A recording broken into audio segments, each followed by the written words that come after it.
Hello everyone, I'm Gamma Rays, and I've been a Dungeon Master since I began work. And of course, I ran the Lost Mine of Phandelver as my first campaign. But the second one, right on its heels, was Storm King's Thunder, or SKT for short. As of today, whenever I upload this video, I've ran this campaign twice for two different groups. And each time, I've changed it just a little bit to fit each of the party compositions.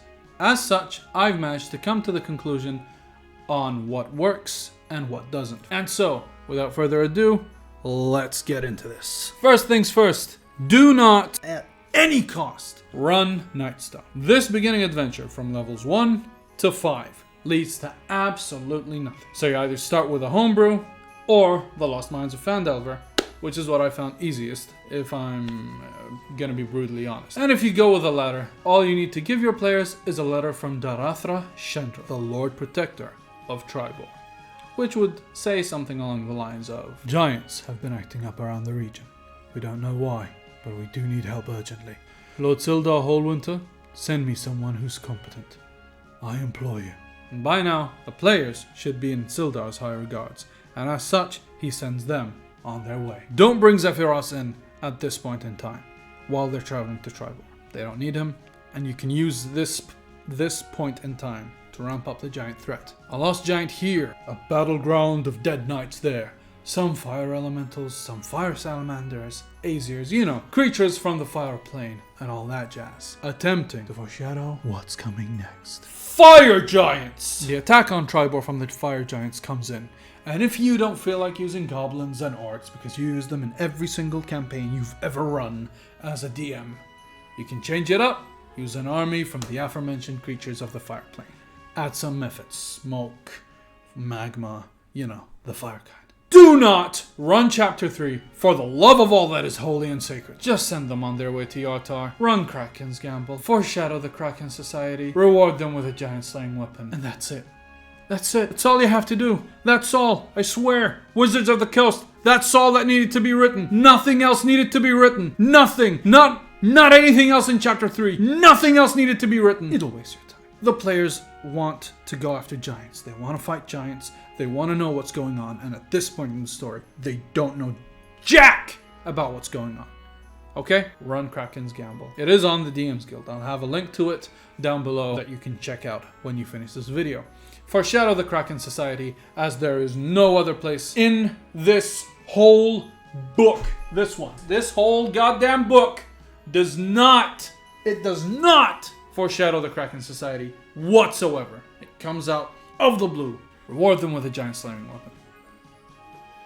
That's all you really need to do. Harshnag rumors! In the taverns of Yartar and Tribor, play up the rumors of a frost giant that's fighting with other giants. Maybe even leave a giant corpse, cleaved in two by some giant-sized weapon. Make it clear that their next goal should be finding this frost giant that's roaming the lands, who has last been seen near Everland.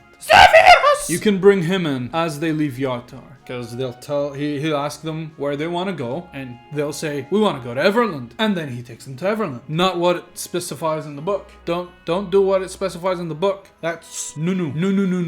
Don't, okay? It's not good. It's not good. He's not an idiot. He may get his brain fried every now and again, but he's not an idiot, okay? Let him take them to Everland. He can give them information about the Ordning. Why the Ordning broke. He doesn't need to know why. He probably doesn't know why.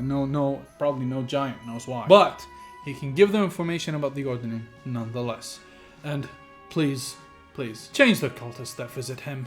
Make them Kraken cultists on giant flying squids or giant slimy bird-like creatures. Whatever. Just make them Kraken cultists so you can keep foreshadowing what's going to happen. The Moongleam Tower. This might be a must, because the Harpers can be a good source of information for the party. Crow and Valhalla can become the party's patron and gives them their quests, or at least just information about the major problems facing the North right now. And this is to allow the players to make their choice on where they want to go, which should be to try and find Harshnag, who's probably up by Zymorvan Hall or the Mithril Hall at this point, because you and I both know where he should be going.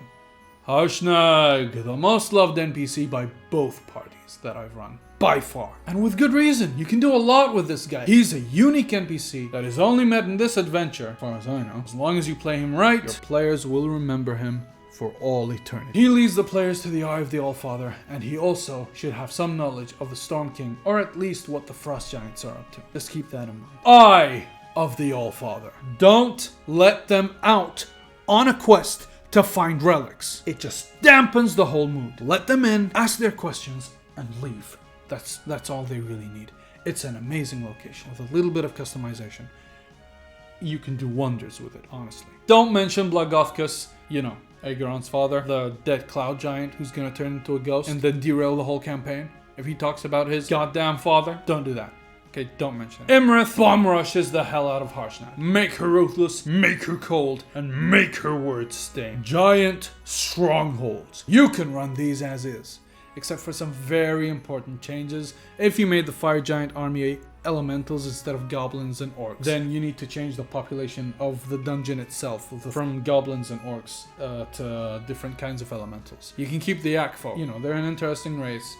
Their whole concept is interesting in and of itself. I unfortunately didn't manage to run it both times, but I would really like to in the future. Also, this is the most important step. This is the most important thing. Make the Giant Lords unique stat blocks with legendary actions, legendary resistances, breath weapons reflavored into whatever type of giant, necromancers if you're going for the stone giants, because they're just maxed out giants. They literally have nothing going for them except the way they look. I don't believe this. I just don't believe this. They have all of this lore, which I spent so much time trying to figure out and read, by the way, and they never used it. 2 attacks, throw rock. If you're using the variants, then Duke Zalto would run through them, strength save, they fall prone if they fail, then he attacks twice. Wow, such unique. Maelstrom. This is the most important part in the campaign, by far. Botch this, and you'll have one of two things happen. Either a TPK or a bad ending.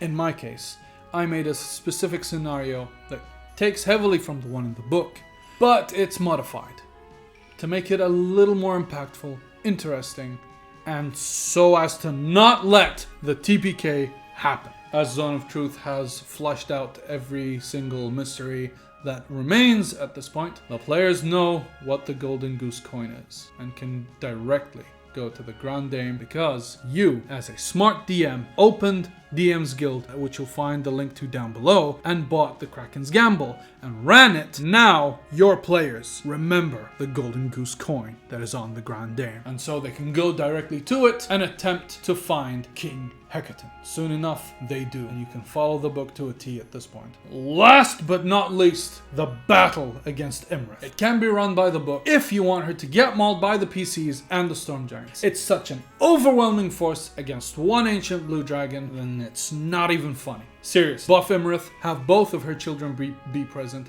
max out all of their HPs, and go to town on the Protax. With all the Storm Giants, and the potions of giant size, and a party of 4 or 5 PCs that probably have clerics, wizards, paladins, you name it. Imrith's legendary resistances will get taken care of fairly quick. No one will die, and they'll feel extra badass for killing 2 adult blues and an ancient in one combat. So by all means, DM, go off. And with all that said and done, this was a very quick summary on how to spruce up SKT and make some little foreshadowing events that will leave your players wanting more by the end of it all. Want some more info about how to spice up SKT? Ask your questions below and I'll answer to the best of my knowledge and experiences. If you like this video, then please crit that like button, send this video, and make that subscription check. Stay tuned for more videos about D&D weekly. Will I be able to make weekly videos? Bi-weekly, and follow my Twitch page to catch my streams.